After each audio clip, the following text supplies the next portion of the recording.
Hello, beautiful friends. I am Laurel Bleadon-Maffei with Illuminating Souls, welcoming you to this episode of Sleepy Bedtime Blessings, a podcast designed to help you rest, relax, and fall asleep, all while deepening in your connection with your beautiful team of angels who love you so. I am an angelic practitioner, a spiritual teacher, and an encourager of souls.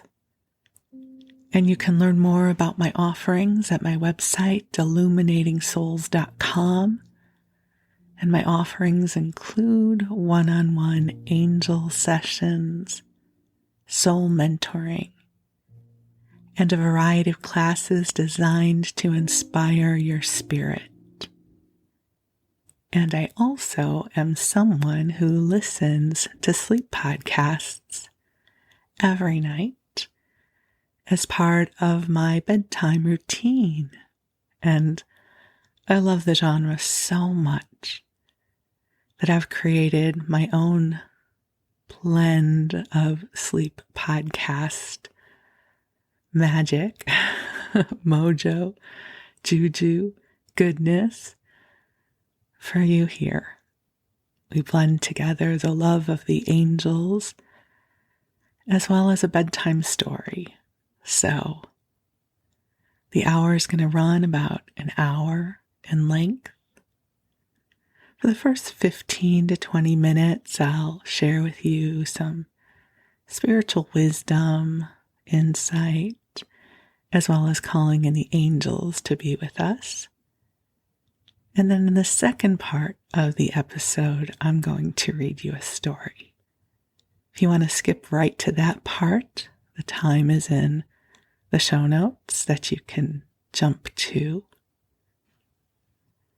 And where I thought we could dive in is the exploration of the energy of stillness. It's a Monday morning as I record this for you, and I have this feeling of quiet within me. I don't feel like doing anything, and I'm so glad that making this podcast fits into my bubble of things I have energy for right now, because I feel like I don't have energy for much. And at times like this, I often contemplate one of the cards in the Osho Zen Tarot deck, which is a wonderful oracle deck. And one of the cards, it's an all-black card, so that can feel ominous, but it's not. And it has the word no thingness on it. No thingness, as opposed to nothingness. And the wisdom in the booklet that accompanies the cards talks about the potency of that pause in between breaths, or that moment just before a new universe is created. And I've always really appreciated that interpretation, because that's how this feels right now. That deep pause in between creations, that invitation to rest, to not need to achieve high levels of productivity in order to feel like we're accomplishing something. That sometimes just being in the quiet, connecting with Source, allowing our bodies to rest and our minds to rest as well, is what is needed. in these moments as the waves of energy do their thing. I think I've always been someone who's very comfortable with not doing a lot, so these invitations tend to work really well for me. As I've shared with you before, I've always been a girl who wanted to do the least amount of work possible in order to achieve what I needed to achieve. So I was willing to work hard for the things I really wanted. And I always sort of just did the amount of work I needed to do in order to move forward. And in moments like this one, I absolutely have things I could be doing. But what I really feel like doing is nothing. As I record this, it's still the daytime and it's overcast. One of those mornings where we're cocooned by this gray sky.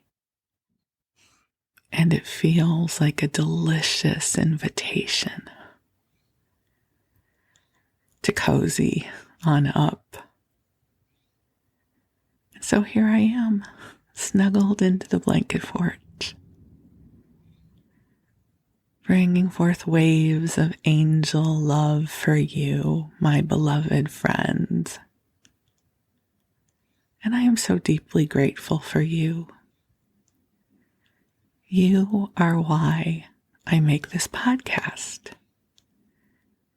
The opportunity to share love and comfort and companionship with you is truly a blessing. So I invite you to take a nice deep breath in with me. And let's just go ahead and release anything that came before this moment. Giving ourselves the gift of presence to this moment, this beautiful, sweet, luxurious moment where there is nothing you need to do.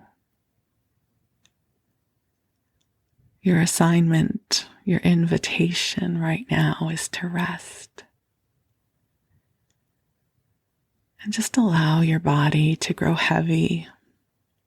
If you're in bed already, if this is nighttime for you, snuggle into your comforters, your sheets, your pillows, whatever you use to make your bed cozy.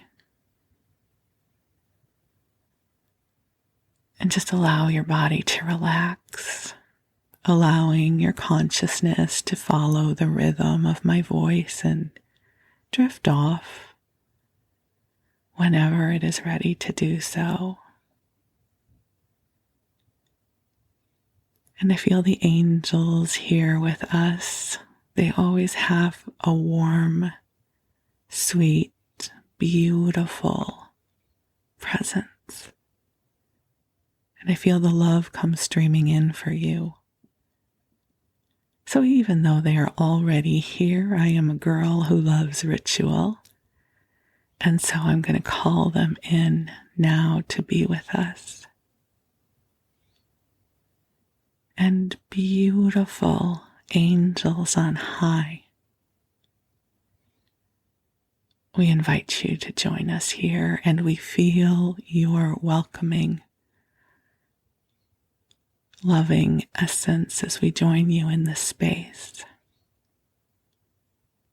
Angels, I ask that you help clear from us anything that does not belong to us. Help to lessen any burdens we have been carrying, especially the ones that are made of nothingness. And angels, we ask for waves of comfort, compassion, and understanding as we navigate all that is present in our lives right now.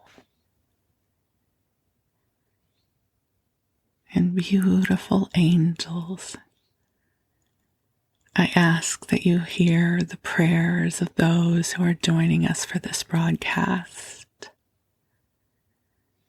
that you bring blessings of light upon their path,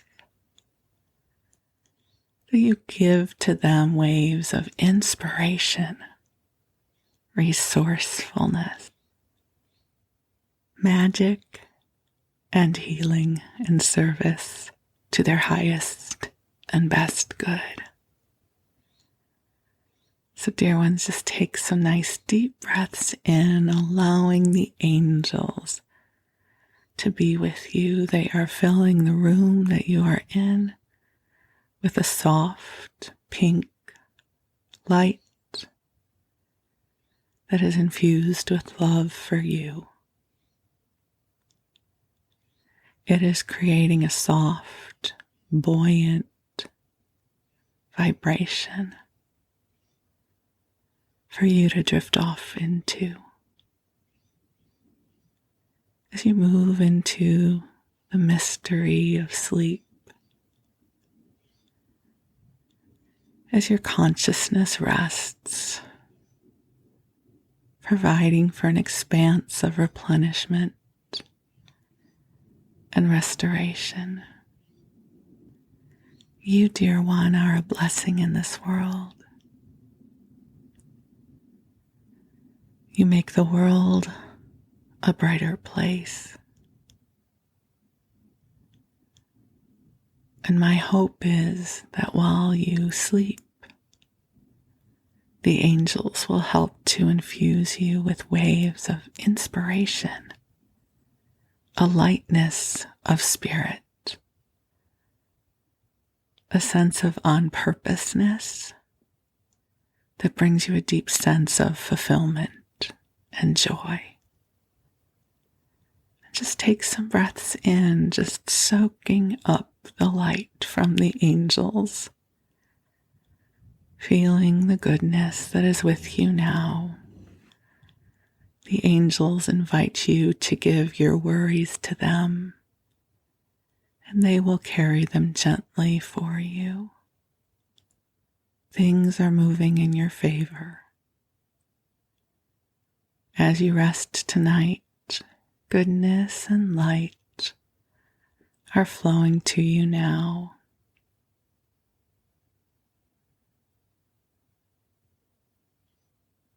The path before you is paved with love.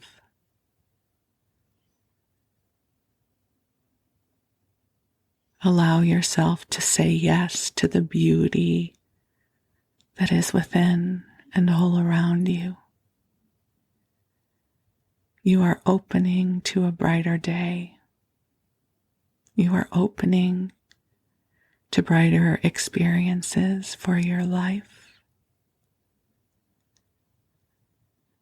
And we are so grateful for an opportunity to love and support you.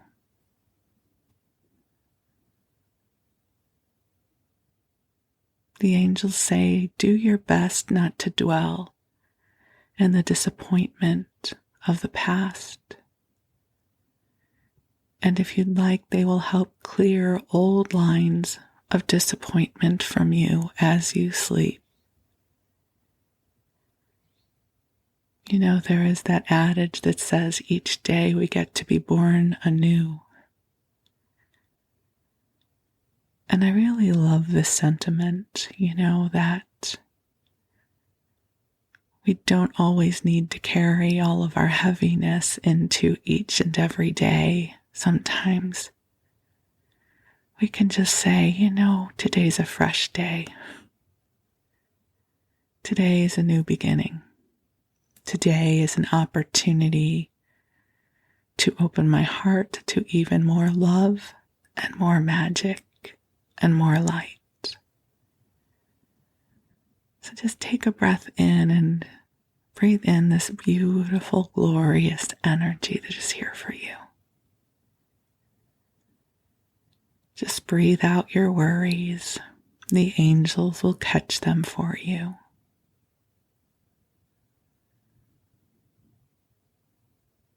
And breathe in the beautiful potential that is here for you now. You're doing so much better than you know.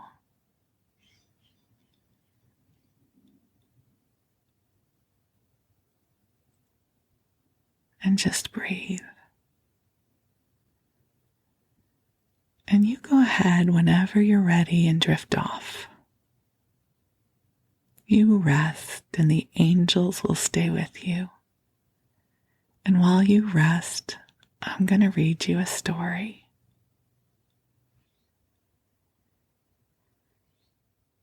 And tonight, I'm guided to go back to reading Anne of Green Gables. I just love this story. If this is the first time you're joining us for this story, I will give you a bit of a rambling recap. I know I ramble in these recaps, but hopefully it's going to help put you to sleep.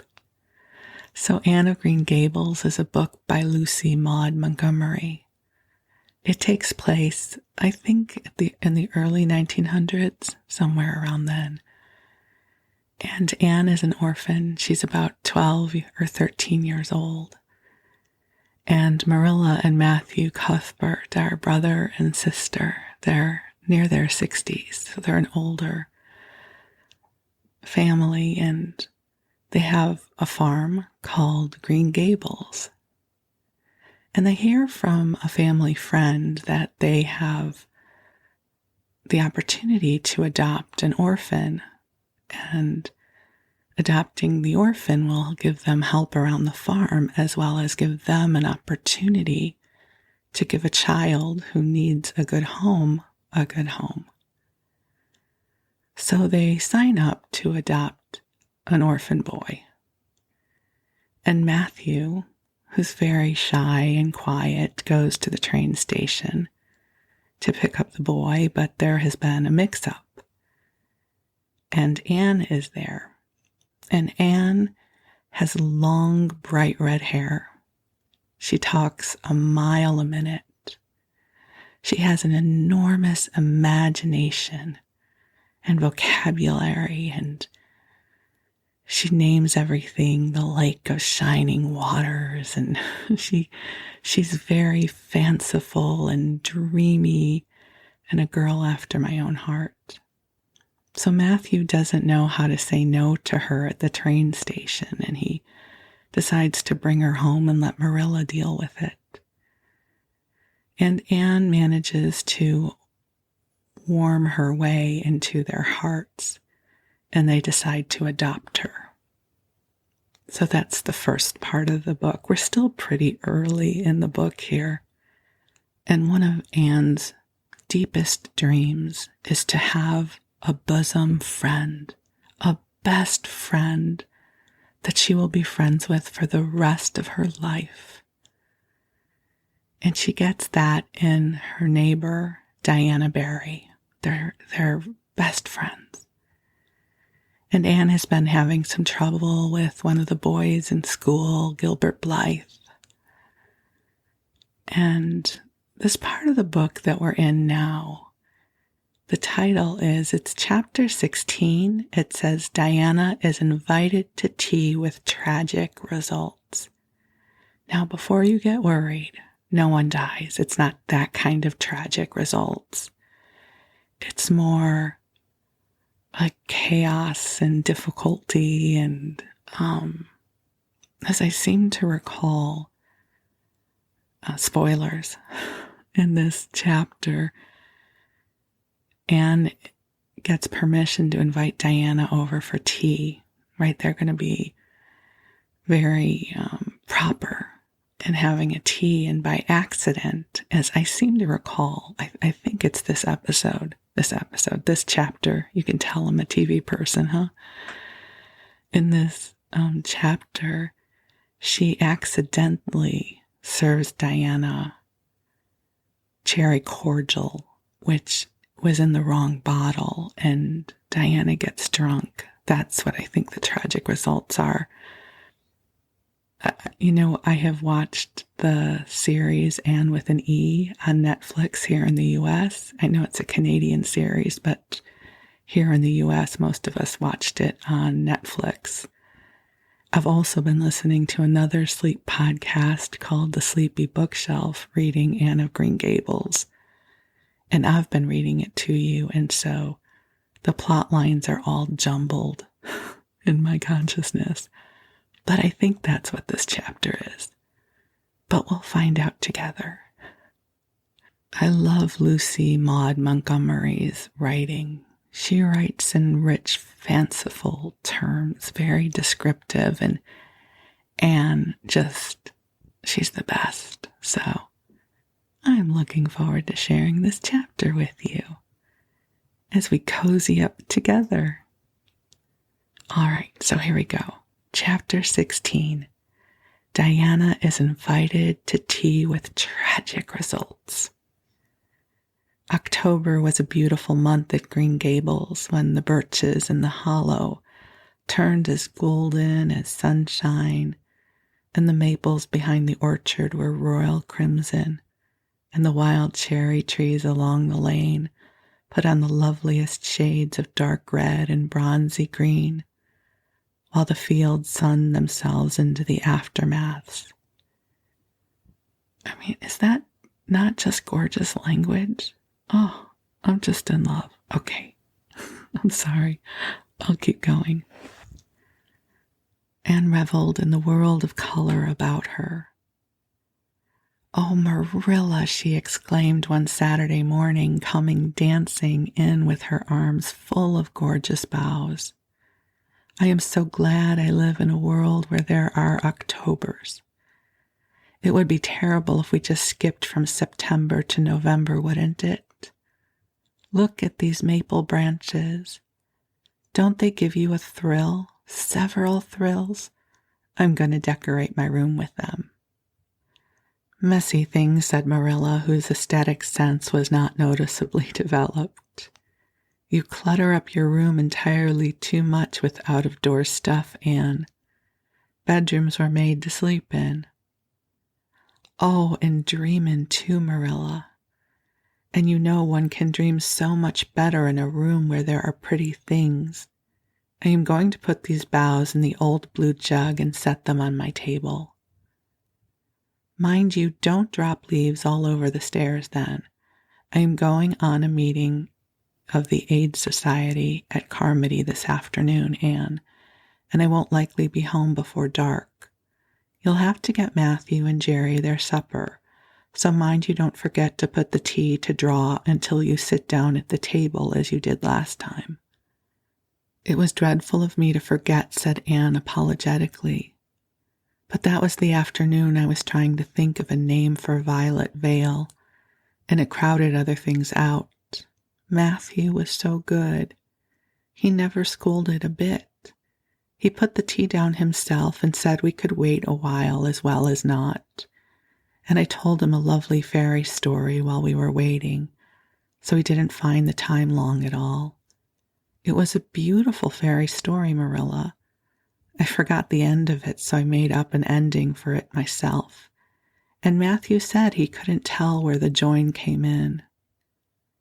"Matthew would think it all right, Anne, if you took a notion to get up and have dinner in the middle of the night. But you keep your wits about you this time. And I don't really know if I'm doing it right. It may make you more addlepated." Addlepated? Is that a word? Addlepatted. Addlepated. Sorry if I'm really pronouncing that wrong. "Than ever. But you can ask Diana to come over and spend the afternoon with you and have tea here." "Oh, Mirella," Anne clasped her hands. "How perfectly lovely. You are able to imagine things after all, or else you'd never have understood how I've longed for that very thing. It will seem so nice and grown-uppish. No fear of my forgetting to put the tea to draw when I have company. Oh, Mirella, can I use the rosebud spray tea set?" "No, indeed. The rosebud tea set. Well, what's next? You know I never use that except for the minister or the aides. You'll put down the old brown tea set, but you can open the little yellow crock of cherry preserves. It's time it was being used anyhow. I believe it's beginning to work. And you can cut some fruit cake and have some of the cookies and snaps. I can just imagine myself sitting down at the head of the table and pouring out the tea, said Anne, shutting her eyes ecstatically, and asking Diana if she takes sugar. I know she doesn't, but of course I'll ask her just as if I didn't know. And then pressing her to take another piece of fruit cake and another helping of preserves. Oh, Mirella, it's a wonderful sensation just to think of it. Can I take her into the spare room to lay off her hat when she comes, and then into the parlor to sit? No, the sitting room will do for you and your company. But there's a bottle half full of raspberry cordial that was left over from the church social the other night. It's on the second shelf of the sitting room closet, and you and Diana can have it if you like, and a cookie to eat with it along in the afternoon, for I dare say Matthew will be late coming in to tea since he's hauling potatoes to the vessel. Anne flew down the hollow past Dryad's Bubble and up the spruce path to Orchard Slope to ask Diana to tea. As a result, just after Mirella had driven off to Carmody, Diana came over dressed in her second best dress and looking exactly as it is proper to look when asked out to tea. At other times, she was wont to run into the kitchen without knocking, but now she knocked primly at the front door. And when Anne, dressed in her second best, as primly opened it, both little girls shook hands as gravely as if they had never met before. This unnatural solemnity lasted until Diana had been taken to the east gable to lay off her hat, and then had sat for 10 minutes in the sitting room, toes in position.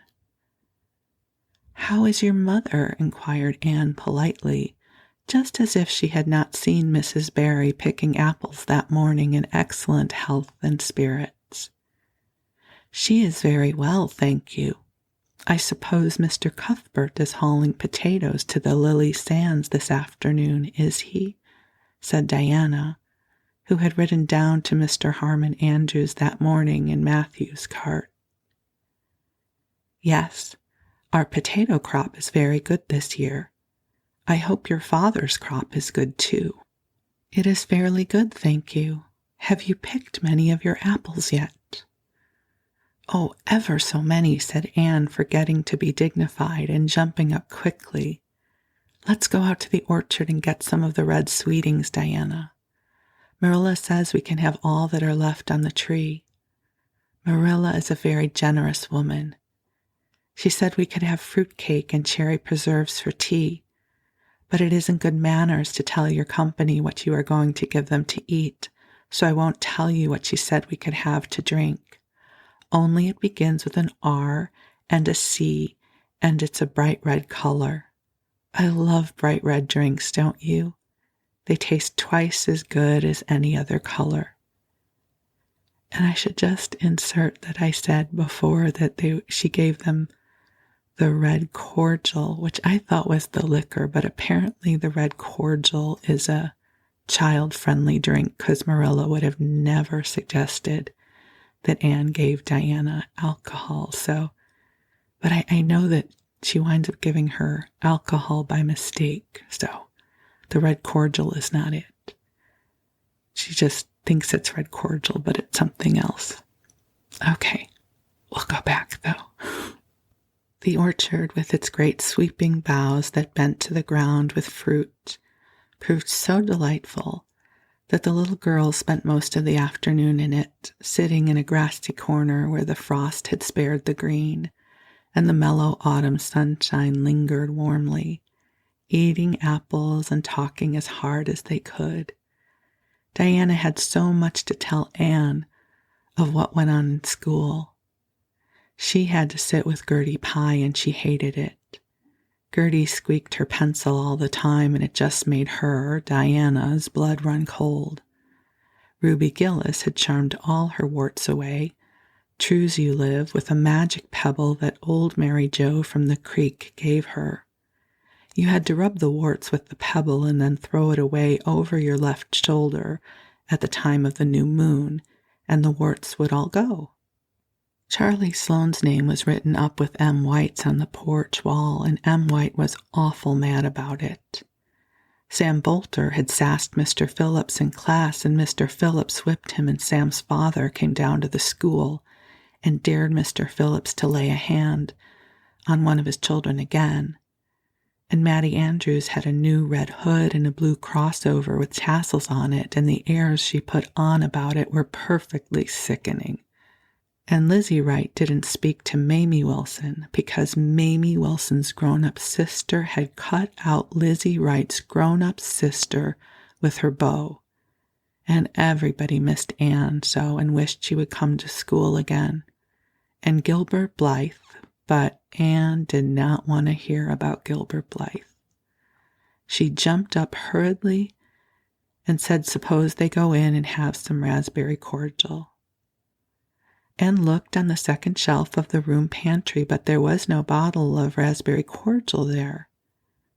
Search revealed it away back on the top shelf. Anne put it on a tray and set it on the table with a tumbler. Now please help yourself, Diana, she said politely. I don't believe I'll have any just now. I don't feel as if I wanted any after all those apples. Diana poured herself out a tumbler full, looked at its bright red hue admiringly, and then sipped it daintily.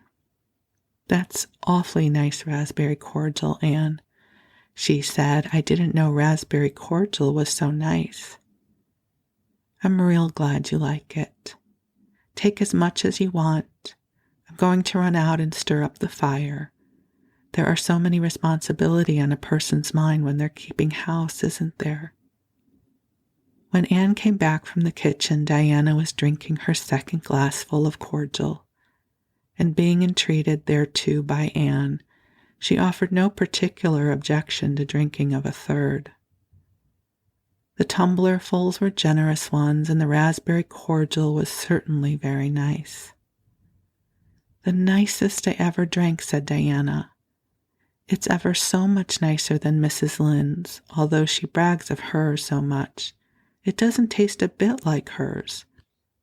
I should think Mirella's raspberry cordial would probably be nicer than Mrs. Lynde's, said Anne loyally. Mirella is a famous cook. She's trying to teach me to cook, but I assure you, Diana, it is uphill work. There's so little scope for imagination in cookery. You just have to go by rules. The last time I made a cake, I forgot to put the flour in. I was thinking the loveliest story about you and me, Diana. I thought you were desperately ill with smallpox and everybody deserted you, but I went boldly to your bedside and nursed you back to life, and then I took the smallpox and died. And I'm sorry, I love her drama. So then I took the smallpox and died, and I was buried under those poplar trees in the graveyard, and you planted a rose bush by my grave and watered it with your tears, and you never, never forgot the friend of your youth who sacrificed her life for you. Oh, it was such a pathetic tale, Diana. The tears just rained down over my cheeks while I mixed the cake. But I forgot the flour and the cake was a dismal failure. Flour is so essential to cakes, you know. Mirella was very cross, and I don't wonder. I'm a great trial to her.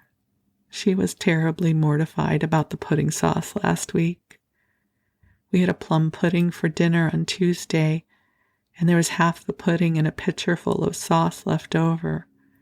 Mirella said there was enough for another dinner and told me to set it on the pantry shelf and cover it. I meant to cover it just as much as could be, Diana. But when I carried it in, I was imagining I was a nun Of course, I'm a Protestant, but I imagined I was a Catholic, taking the veil to bury a broken heart in cloistered seclusion, and I forgot all about covering the pudding sauce.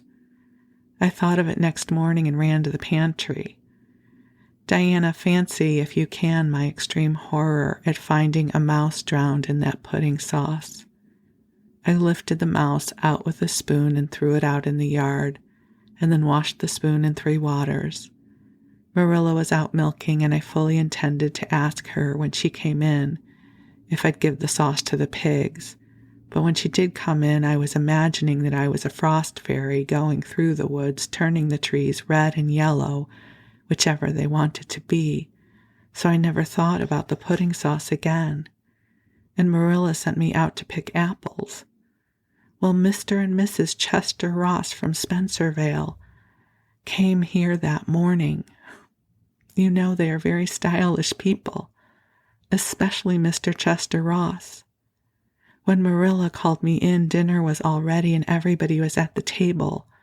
I tried to be as polite and dignified as I could be, for I wanted Mrs. Chester Ross to think I was a ladylike little girl, even if I wasn't pretty. Everything went right until I saw Mirella coming in with the plum pudding in one hand and the pitcher of pudding sauce warmed up in the other. Diana, that was a terrible moment. I remembered everything, and I just stood up in my place and shrieked out, "Mirella, you mustn't use that pudding sauce. There was a mouse drowned in it. I forgot to tell you before." Oh, Diana, I shall never forget that awful moment if I live to be 100. Mrs. Chester Ross just looked at me, and I thought I would sink through the floor with mortification. She is such a perfect housekeeper, and fancy what she must have thought of us. Mirella turned red as fire, but she never said a word. Then she just carried that sauce and pudding out and brought in some strawberry preserves. She even offered me some, but I couldn't swallow a mouthful. It was like heaping coals of fire on my head. After Mrs. Chester Ross went away, Mirella gave me a dreadful scolding. "Why, Diana, what is the matter?" Diana had stood up very unsteadily then. She sat down again, putting her hands to her head. "I'm awfully sick," she said a little thickly. "I must go home right now." "Oh, you mustn't dream of going home without your tea," cried Anne in distress. "I'll get it right off. I'll go and pull the tea down this very minute." "I must go home," repeated Diana, stupidly but determined. "Let me get you a lunch anyhow," implored Anne. "Let me give you a bit of fruit cake and some of the cherry preserves. Lie down on the sofa for a little while and you'll be better. Where do you feel bad?" "I must go home," said Diana, and that was all she would say. In vain Anne pleaded. "I never heard of company going home without tea," she mourned. "Oh, Diana, do you suppose that it's possible you're really taking the smallpox? If you are, I'll go and nurse you. You can depend on that. I'll never forsake you. But I do wish you'd stay till after tea. Where do you feel bad?" "I'm awfully dizzy," said Diana. And indeed, she walked very dizzily. Anne, with tears of disappointment in her eyes, got Diana's hat and went with her as far as the Barry yard fence. Then she wept all the way back to Green Gables, where she sorrowfully put the remainder of the raspberry cordial back into the pantry and got tea ready for Matthew and Jerry, with all the zest gone out of the performance. The next day was Sunday, and as the rain poured down in torrents from dawn till dusk, Anne did not stir abroad from Green Gables. Monday afternoon, Mirella sent her down to Mrs. Lynde's on an errand. In a very short space of time, Anne came flying back up the lane with tears rolling down her cheeks. Into the kitchen she dashed and flung herself face downward on the sofa in an agony. Whatever has gone wrong now, Anne? Queried Mirella in doubt and dismay. I do hope you haven't gone and been saucy to Mrs. Lynde again. No answer from Anne save more tears and stormier sobs. Anne Shirley, when I ask you a question, I want to be answered. Sit right up this very minute and tell me what you are crying about. Anne sat up, tragedy personified. Mrs. Lynde was up to see Mrs. Barry today, and Mrs. Barry was in an awful state, she wailed. She says that I sent Diana drunk Saturday and sent her home in a disgraceful condition. And she says I must be a thoroughly bad, wicked little girl, and she's never going to let Diana play with me again. Oh, Mirella, I'm just overcome with woe. Mirella stared in blank amazement. Set Diana drunk, she said when she found her voice. Anne, are you or Mrs. Barry crazy? What on earth did you give her? Not a thing but raspberry cordial, sobbed Anne. I never thought raspberry cordial would set people drunk, Mirella, not even if they drank 3 big tumblerfuls as Diana did. Oh, it sounds so like Mrs. Thomas's husband, but I didn't mean to set her drunk. Drunk fiddlestick, said Mirella, marching to the sitting-room pantry. There on the shelf was a bottle which she at once recognized as one containing some of her 3-year-old homemade currant wine, for which she was celebrated in Avonlea, although certain of the stricter sort, Mrs. Barry among them, disapproved strongly of it.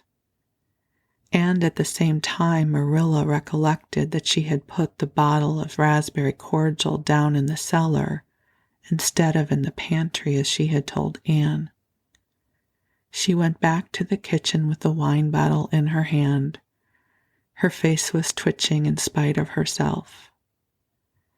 Anne, you certainly have a genius for getting into trouble. You went and gave Diana currant wine instead of raspberry cordial. Didn't you know the difference yourself? I never tasted it, said Anne. I thought it was the cordial. I meant to be so hospitable. Diana got awfully sick and had to go home. Mrs. Barry told Mrs. Lynde she was simply dead drunk. She just laughed silly-like when her mother asked her what was the matter, and went to sleep and slept for hours. Her mother smelled her breath and knew she was drunk. She had a fearful headache all day yesterday. Mrs. Barry is so indignant. She will never believe but what I did it on purpose. I should think she would better punish Diana for being so greedy as to drink 3 glassfuls of anything, said Mirella shortly. Why, 3 of those big glasses would have made her sick even if it had only been cordial.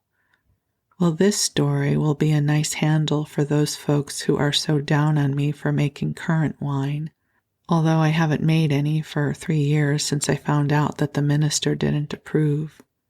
I just kept that bottle for sickness. There, child, don't cry. I can't see as you were to blame, although I am sorry it happened so. I must cry, said Anne. My heart is broken. The stars in their courses fight against me, Mirella. Diana and I are parted forever. Oh, Mirella, I little dreamed of this when we first swore our vows of friendship. Don't be foolish, Anne. Mrs. Barry will think better of it when she finds you're not to blame. I suppose she thinks you've done it for a silly joke or something of that sort. You'd best go up this evening and tell her how it was. My courage fails me at the thought of facing Diana's injured mother, sighed Anne. I wish you'd go, Mirella. You're so much more dignified than I am. Likely she'll listen to you quicker than to me. Well, I will, said Mirella, reflecting that it would probably be the wiser course. Don't cry any more, Anne. It will be all right. Mirella had changed her mind about it being all right by the time she got back from Orchard Slope. Anne was watching for her coming and flew to the porch door to meet her. "Oh, Mirella, I know by your face that it's been no use," she said sorrowfully. "Mrs. Barry won't forgive me?" "Mrs. Barry, indeed," snapped Mirella. "Of all the unreasonable women I ever saw, she's the worst. I told her it was all a mistake and you weren't to blame, but she just simply didn't believe me. And she rubbed it well in about my currant wine and how I'd always said it couldn't have had the least effect on anybody. I just told her plainly that currant wine wasn't meant to be drunk 3 tumblerfuls at a time, and that if a child I had to do with was so greedy, I'd sober her up with a right good spanking." Mirella whisked into the kitchen, grievously disturbed, leaving a very much distracted little soul in the porch behind her. Presently Anne stepped out bareheaded into the chill autumn dusk.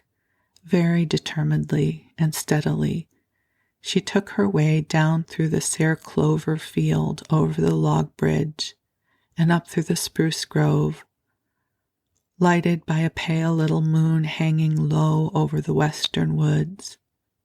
Mrs. Barry, coming to the door in answer to a timid knock, found a white-lipped, eager-eyed little girl on the doorstep.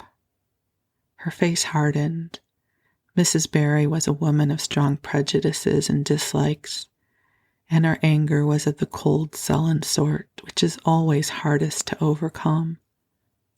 To do her justice, she really believed Anne had made Diana drunk out of sheer malice prepense, and she was honestly anxious to preserve her little daughter from the contamination of further intimacy with such a child. "What do you want?" she said stiffly. Anne clasped her hands. "Oh, Mrs. Barry, please forgive me. I did not mean to intoxicate Diana. How could I? Just imagine if you were a poor little orphan girl that kind people had adopted, and you had just one bosom friend in all the world. Do you think you would intoxicate her on purpose? I thought it was only raspberry cordial. I was firmly convinced it was raspberry cordial. Oh, please, don't say that you won't let Diana play with me anymore. If you do, it will cover my life with a dark cloud of woe." This speech, which would have softened good Mrs. Lynde's heart in a twinkling, had no effect on Mrs. Barry, except to irritate her still more. She was suspicious of Anne's big words and dramatic gestures and imagined that the child was making fun of her. So she said coldly and cruelly, "I don't think you are a fit little girl for Diana to associate with. You'd better go home and behave yourself." Anne's lips quivered. "Won't you let me see Diana just once to say farewell?" she implored. "Diana has gone over to Carmody with her father," said Mrs. Barry, going in and shutting the door. Anne went back to Green Gables, calm with despair. "My last hope is gone," she told Mirella. "I went up and saw Mrs. Barry myself, and she treated me very insultingly. Mirella, I do not think she is a well-bred woman. There is nothing more to do except to pray, and I haven't had much hope that it'll do much good because, Mirella, I do not believe that God himself can do very much with such an obstinate person as Mrs. Barry." "Anne, you shouldn't say such things," rebuked Mirella, striving to overcome that unholy tendency to laughter which she was dismayed to find growing upon her. And indeed, when she told the whole story to Matthew that night, she did laugh heartily over Anne's tribulations. But when she slipped into the east gable before going to bed and found that Anne had cried herself to sleep, an unaccustomed softness crept into her face. "Poor little soul," she murmured. lifting a loose curl of hair from the child's tear-stained face. And then she bent down and kissed the flushed cheek on the pillow. Chapter 17. A New Interest in Life. The next afternoon, Anne, bending over her patchwork at the kitchen window, happened to glance out and beheld Diana down by the Dryad's bubble, beckoning mysteriously. In a trice, Anne was out of the house and flying down to the hollow, astonishment and hope struggling in her expressive eyes. But the hope faded when she saw Diana's dejected countenance. "Your mother hasn't relented," she gasped. Diana shook her head mournfully. "No, and oh, Anne, she says I'm never to play with you again. I've cried and cried, and I told her it wasn't your fault, but it wasn't any use. I had ever such a time coaxing her to let me come down and say goodbye to you. She said I was only to stay 10 minutes, and she's timing me by the clock." "10 minutes isn't very long to say an eternal farewell in," said Anne tearfully. "Oh, Diana, will you promise faithfully never to forget me, the friend of your youth, no matter what dearer friends may caress thee?" Sorry, I love Anne's language. We'll say that again. "Oh, Diana, will you promise faithfully never to forget me, the friend of your youth, no matter what dearer friends may caress thee?" "Indeed I will," sobbed Diana, "and I'll never have another bosom friend. I don't want to have. I couldn't love anybody as I love you." "Oh, Diana," cried Anne, clasping her hands, "do you love me?" "Why, of course I do. Didn't you know that?" "No," Anne drew a long breath. "I thought you liked me, of course, but I never hoped you loved me. Why, Diana, I don't think anyone could love me. Nobody ever has loved me since I can remember. Oh, this is wonderful. It's a ray of light which will forever shine on the darkness of a path severed from thee, Diana. Oh, just say it once again." "I love you devotedly," Anne said, Diana stanchly, "and I always will. You may be sure of that." "And I will always love thee, Diana," said Anne solemnly, extending her hand. "In the years to come, thy memory will shine like a star over my lonely life. As that last story we read together says, Diana, wilt thou give me a lock of thy jet-black tresses in parting to treasure forevermore?" "Have you got anything to cut it with?" queried Diana, wiping away the tears which Anne's affecting accents had caused to flow afresh and returning to practicalities. "Yes, I've got some patchwork scissors in my apron pocket, fortunately," said Anne. She solemnly clipped one of Diana's curls. "Fare thee well, my beloved friend.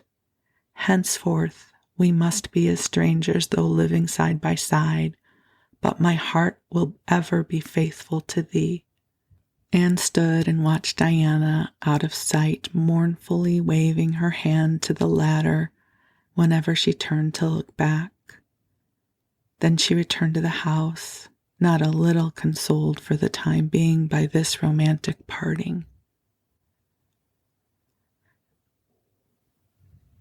And we'll go ahead and stop here. And just in case you're at all worried, they get to be friends again. Of course they do, because we're still really early on in the book. And for now, I wish you sweet dreams, a good rest, and I look forward to connecting again soon. Be well. Thank you.